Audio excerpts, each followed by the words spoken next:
Hello and welcome to the definitive tier list from F to A, skipping E, and putting S above all else because the order of letters is apparently arbitrary of the English alphabet. Now, while many are familiar with the order of the alphabet taught in preschool and kindergarten, this order is for pussies, so we will be going in chronological order.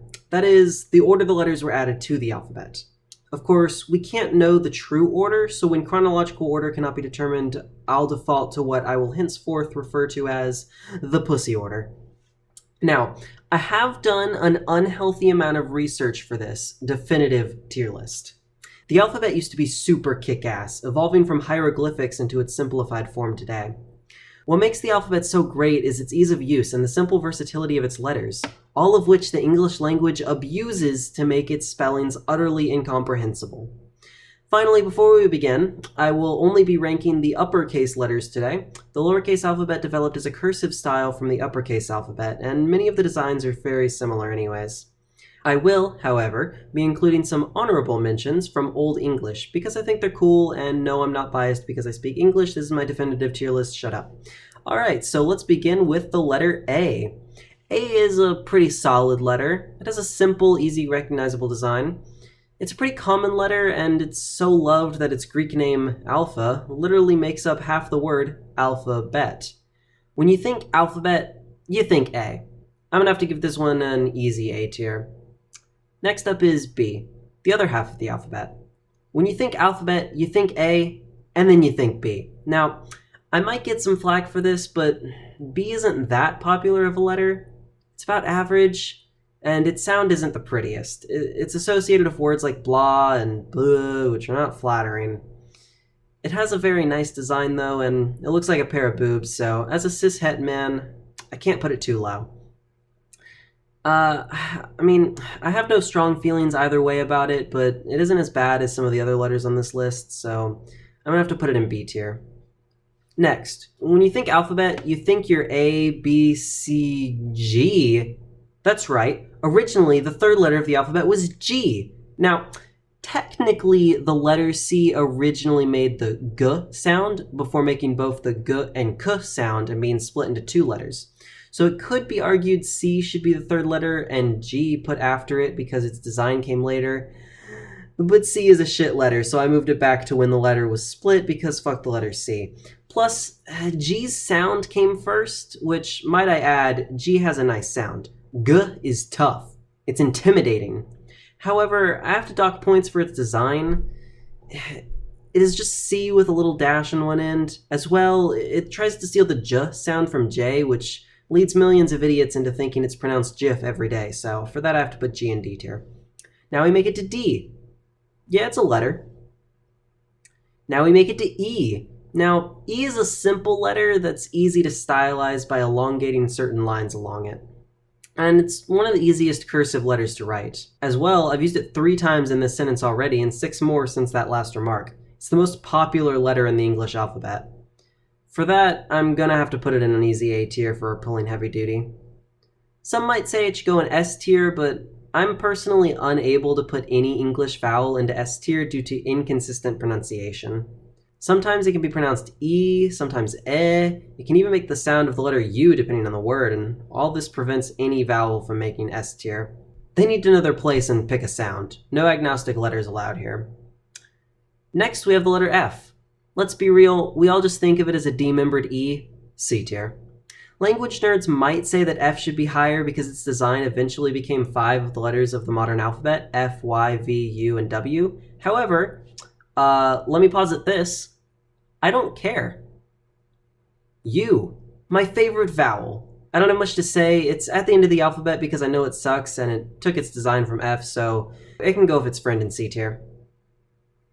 Now we make it to H. Now, many a school child have made notice, and beat me up so I made notice, that the letter I is just a sideways H. Well, Jason, turns out the letter H is actually a corruption of the shape resembling the modern I. So take that. It's the other way around. H is a stupid letter. It looks like a hashtag, which is trendy to hate. These are my objective opinions. D tier, next. Z. This letter actually started with an I shape before becoming a Z, so it loses points for originality. Its sound, while pleasant, is often stolen by the letter S, making Z officially a pussy.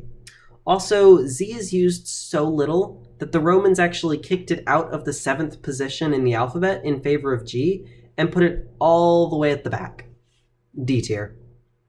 And if you pronounce it Z, you are wrong and stupid. See, most letters rhyme with the E sound. As well, the letter V makes the end of the previous verse in the alphabet song.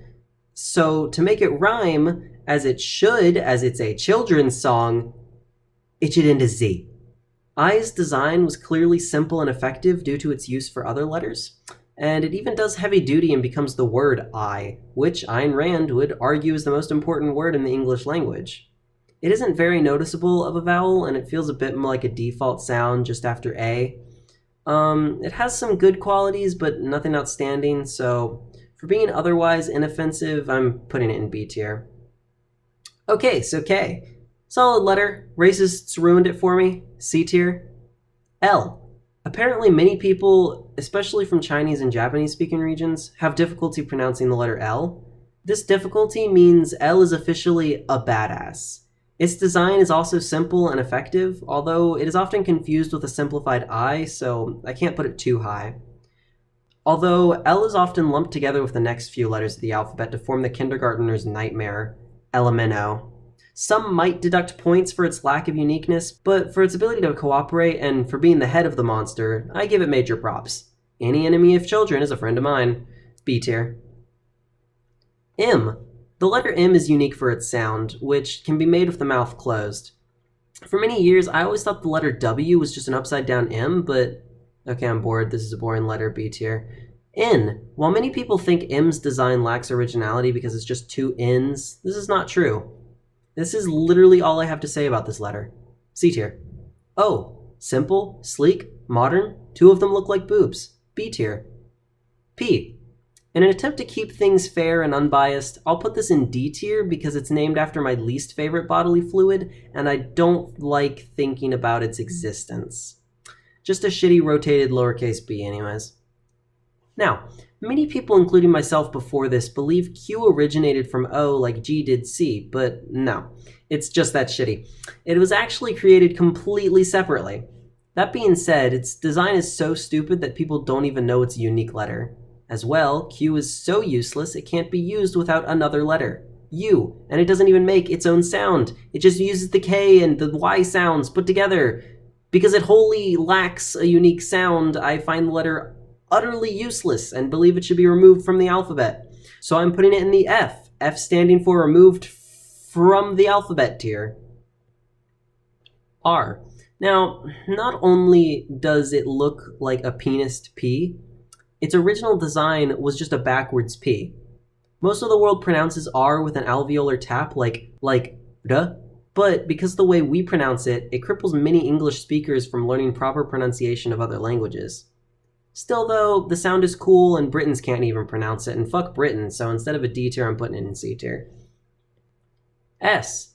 I have a slight lisp that makes certain microphones explode when I pronounce the letter S, so I already have a vendetta against it.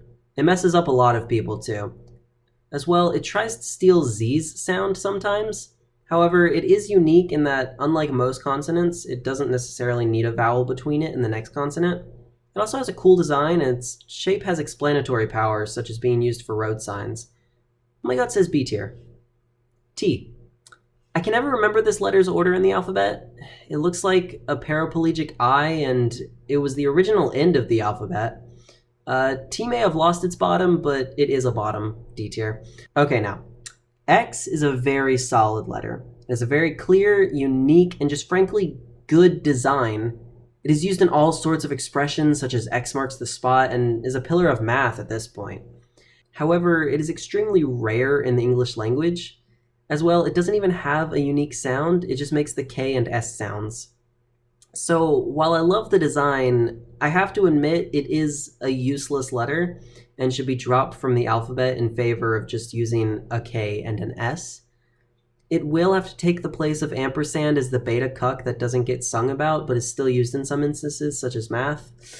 F tier. C. Okay, so I've mentioned my hatred for the letter C. It has a simple design, which is a plus, but nearly everything else holds it down. First of all, it was given its design out of sympathy. Originally, the letter made the g sound before it doubled up making the k sound and had to be split, and the objectively better in every way G was the one that got punished. Then C fucked up and did it again, and now it can also make the s sound. But that's not all. K already makes the k sound. C literally adds nothing, and 2 other letters make it sound, so I have to put it in F tier. Now we make it to the letter Y. Some might think its dual ability to be a consonant and vowel makes it special, but this ability is inconsistent, and as you should all know by now, I am all for alphabetical efficiency, so this is going to boot it straight into D tier. J is just a gayer I, so we got to put it in the gay tier. V used to have the design for U, and it looks like half a double U, and it's just an edgy angular U. 5 out of 10, C tier. W is a dumb name. It will always be dumb. It literally explains in its name that it couldn't think of its own design. D tier. Okay, so we have made it through the modern English alphabet. Now, we're going to add in some old medieval and old English letters to see how they stack up to the modern ones. First off is most language nerds' favorite letter, thorn. Now, I do like the idea of a single letter for the th sound. However, th is more efficient and leaves the alphabet more compact. As well, it just looks like a smaller p, which doesn't really get me wet for its design. I would put it in C tier, but it'll have to be a D tier for a reason you'll see in a moment. Next is Win. Besides being a 15-year-old pagan girl's spirit name, it also makes the th sound and comes from runic along with thorn. However, Win has a bit of a vibration associated with the harder the compared to thorn's lighter thing. This makes me harder than th, so C tier. I appreciate the differentiation between the sounds and think it would add something to the alphabet, but the 2 pronunciations haven't led to any major problems, so I would say it's ultimately unnecessary. I could take it or leave it. Another letter most of you are likely acquainted with is Ampersand.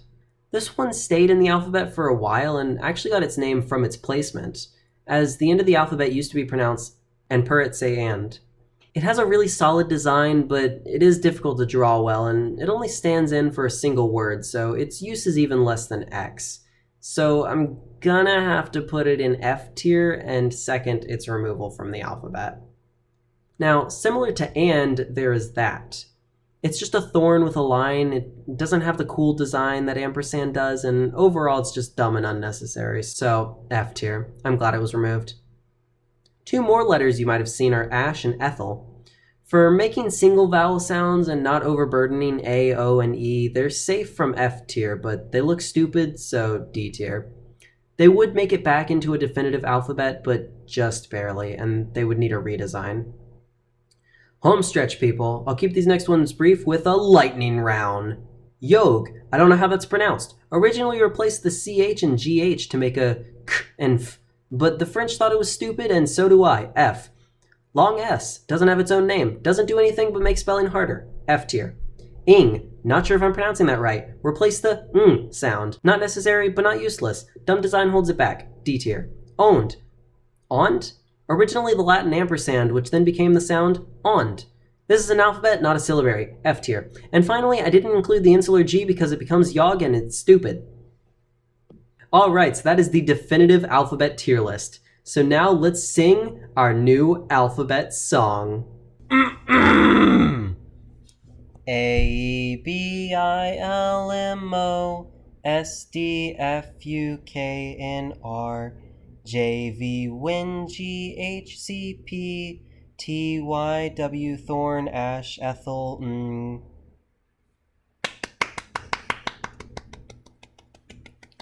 It's almost as good as the national anthem. It's better, even.